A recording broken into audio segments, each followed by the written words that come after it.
Today we're going to cook something different, baked rice. I know it sounds kind of weird, but it's actually trending in the Philippines, and being half Filipino myself, it got me quite curious to try it.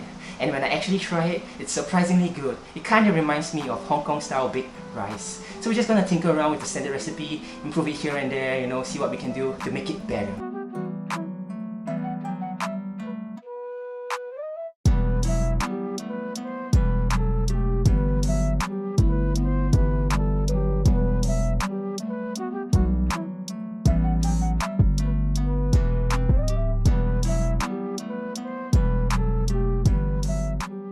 The first thing we need to do is prepare the rice. We have to use Japanese short grain rice for this. Weigh and rinse the rice. You're going to rinse it very thoroughly until you get a very clear water.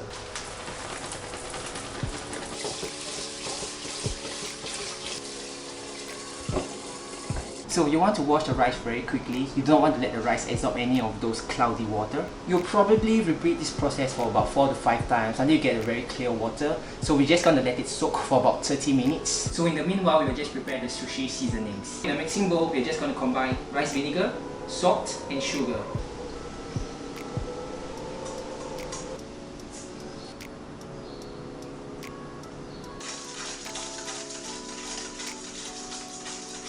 So we're just gonna put the sushi seasoning in the microwave for a short while until the sugar dissolves. We want to drain the rice completely once 30 minutes is up. Take your weighing scale. We're just gonna measure the amount of water right now. Once you've measured the water, you want to take a kombu and just place it on top.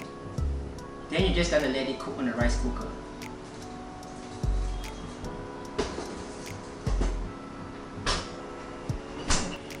Most other recipes will ask you to pre-bake the salmon, but pre-baking the salmon will not give you that nice brown crust that we're looking for. Due to the extreme heat of pan frying, you can develop a nice brown crust very quickly.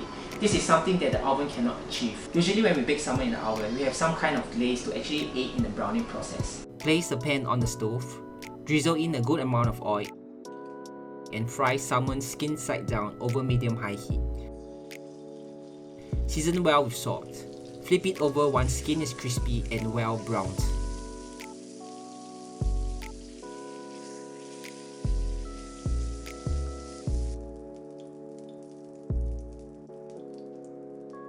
Slice the salmon,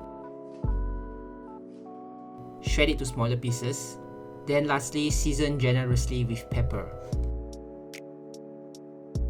As you can see, we managed to develop a very nice brown crust very quickly on the pan. The inside wasn't fully cooked, and that's the purpose of it. So that only once it's out of the oven, then it will be perfectly cooked.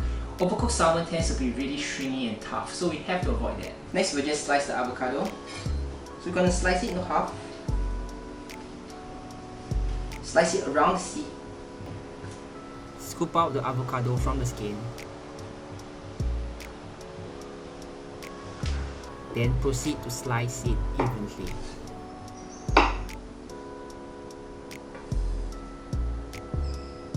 Then let us just slice the crab stick.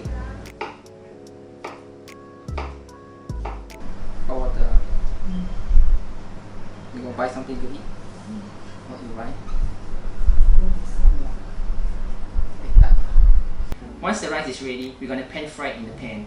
There are 2 reasons for that. Firstly, we're going to enhance the texture. When we actually pan fry it, we can develop a nice brown crust, and that will bring some crispiness to the dish. And at the same time, it will develop some nice flavors to it. Place the rice on the table, remove kombu, gently break up the rice clump, then we're going to transfer it to a bowl. Pour sushi vinaigrette on the rice, give it a gentle mix. Add furikake. I've used shrimp and nori flavoring, you can choose whatever flavor you prefer. Then mix gently but thoroughly till vinaigrette is evenly coated on the rice. Drizzle some oil in the pan, set to medium heat. Once hot, place rice in the pan. Compact rice and cook till bottom is lightly brown.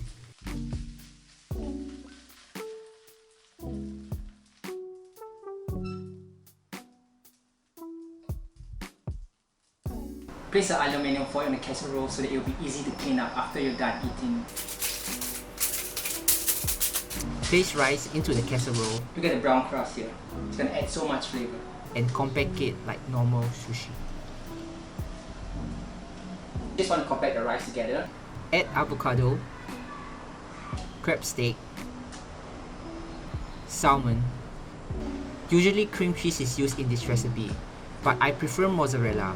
Either cheese you use, you won't go wrong. If you use cream cheese, mix the ingredient thoroughly on a separate bowl, then just spread it on top of the rice. Make it more umami by adding Parmesan cheese. Place in the oven and set it to the highest temperature, as we want to limit the salmon cooking time. Bake till nice golden brown on top. Slice the baked rice about 1 inch apart. Letting the sushi cook a little will make slicing easier. Place the seaweed on the table. Add baked rice in the middle.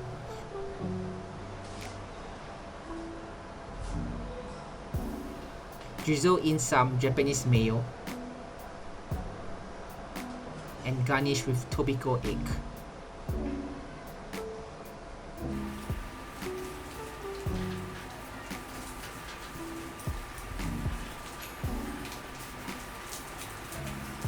Then slice it into half, and there you go. Perfect baked sushi is now ready to be served. First bite.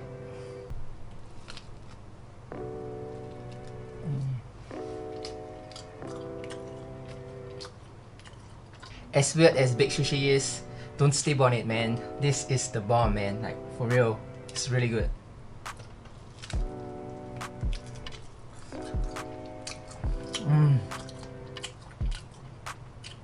Everything just matched so perfectly. Damn, cannot get any better than this, for real. Man, I was shocked. I am shocked. I didn't thought it would taste so good.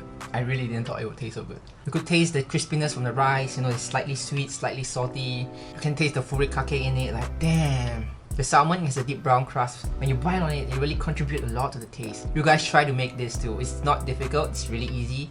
A bit time consuming, but it's worth it, like really. With that said, like and subscribe if you like what you see. I'll see you guys next time. Peace.